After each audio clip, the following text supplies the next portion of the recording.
Chapter 25, Annie. Penny, Penny, Penny, Penny. Tanya, Tanya, Tanya, Tanya. Tanya, I cry, running in between their doors and knocking wildly. Wake up! Tanya appears first, her eyes wild with alarm. What is it? Are you okay? Is it the mouse? I beam at her, I can't help it. I've been grinning like a madman since last night, since I realized that I'd actually managed to find him.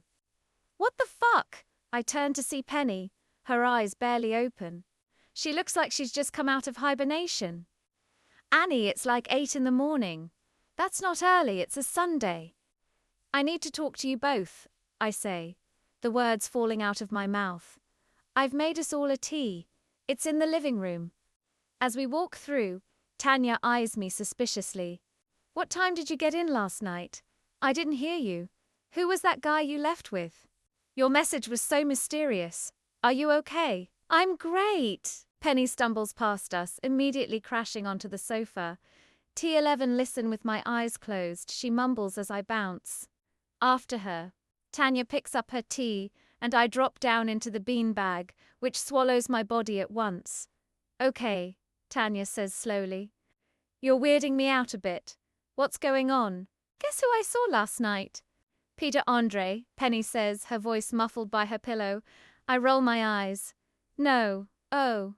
Tanya sits up a bit straighter. Rod Stewart. Boris Johnson, no and no. Our landlord. No, I cry, swatting away their guesses with my hand. American boy. It takes a minute for the penny to drop, and then I see Tanya's mouth drop. Penny peels her eyes open and smiles. So it was him. What was he there? Tanya gapes at me. Did I date him? Is that who you ran off with? Yes, no, and yes. Penny slowly pushes herself up to sitting straight on the sofa, a big tuft of her blonde hair sticking out vertically. I need more information, she says, picking up her mug and wincing as it singes her hands through the thin china. I reposition myself on the beanbag and tell them everything. We ended up staying in Inferno's until the lights came. On dancing and yelling lyrics at each other and laughing. There was so much laughing and so much kissing. I haven't kissed someone like that since I was a teenager. Sorry. Penny holds up a hand. You took him to a kebab shop and then to Inferno's. Are you mad? He kept talking about how he really wanted to say, London. I say that's a red flag for me, Penny says. He loved it. Even more of a red flag. Hang on, wait, Tanya says, interrupting us both before we can start one of our bickering matches. You kissed? I beam. Yup. And what next? A second date? How was it left? He asked to see me again and then said he'd message me. I turn over my phone and it blinks back up at me blankly. But nothing yet? Asks Penny. No.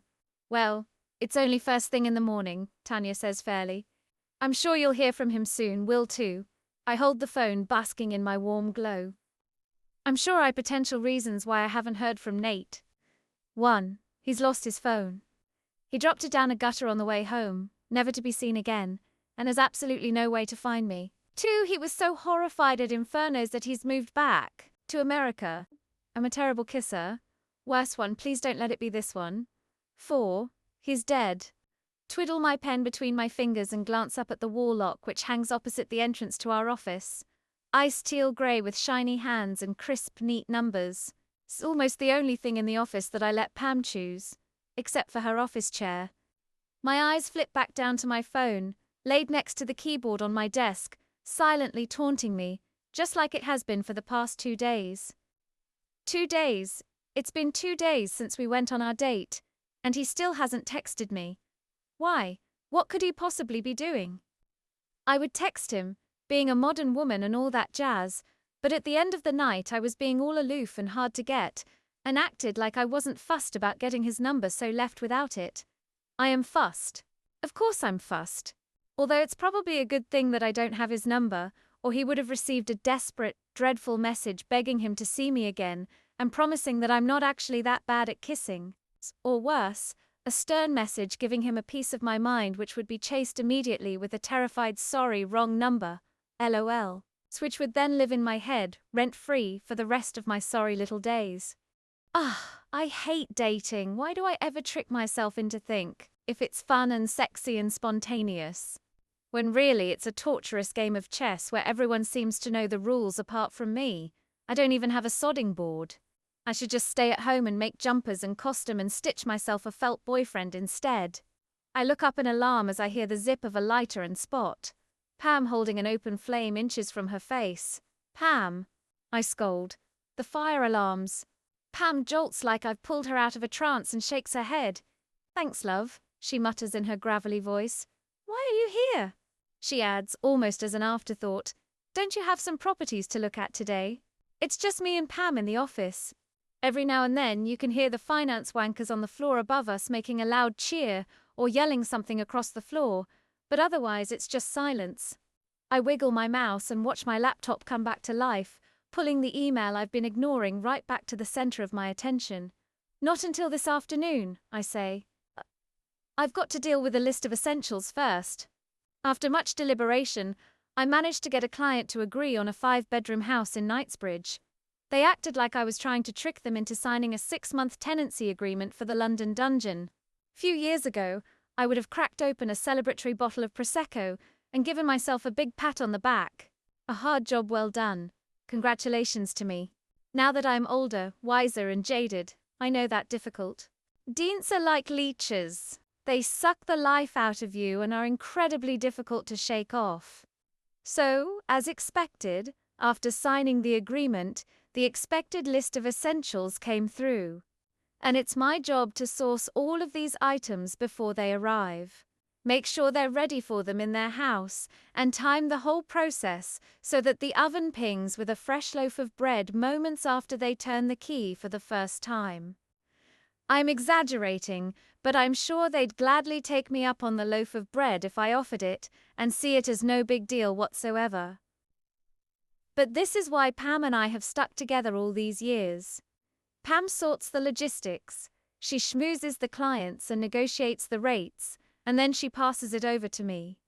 She knows that I'll source whatever weird and wonderful request the client has, and that I won't rest until everything is perfect. Which is why so many clients come back to us. We're the best. We are the dream team. Pam lets out a groan, arching her back and resting her hand below her shoulder blades. I frown. Are you all right?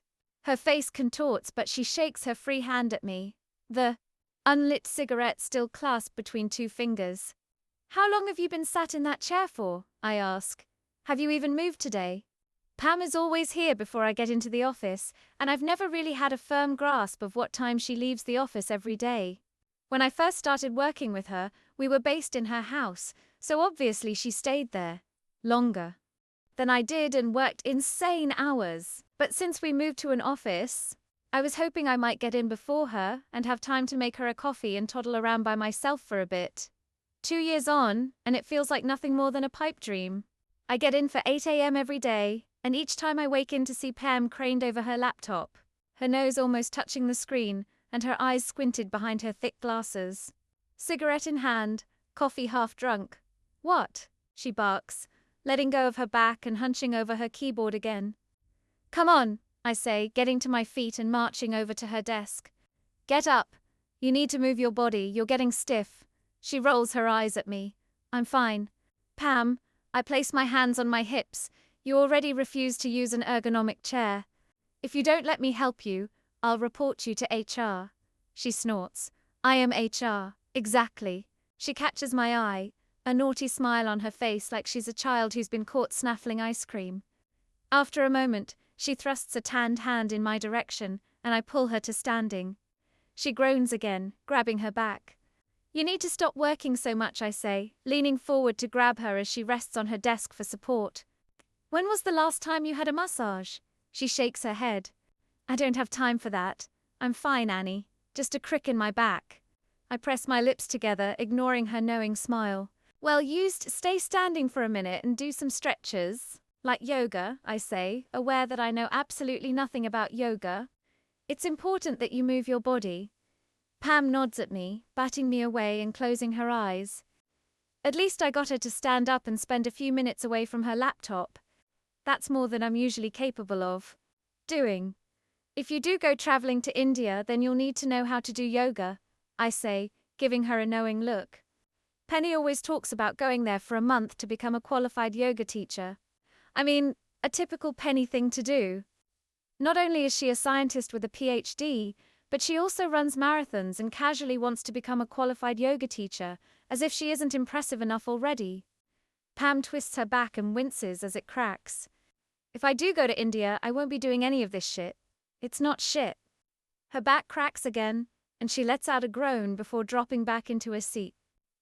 Are you happy now? I've had a stretch. I'm fine. Oh, I say, catching sight of my swollen rucksack. Before I forget, I've got a surprise for you. Close your eyes and put your hands out. Why? She eyes me suspiciously.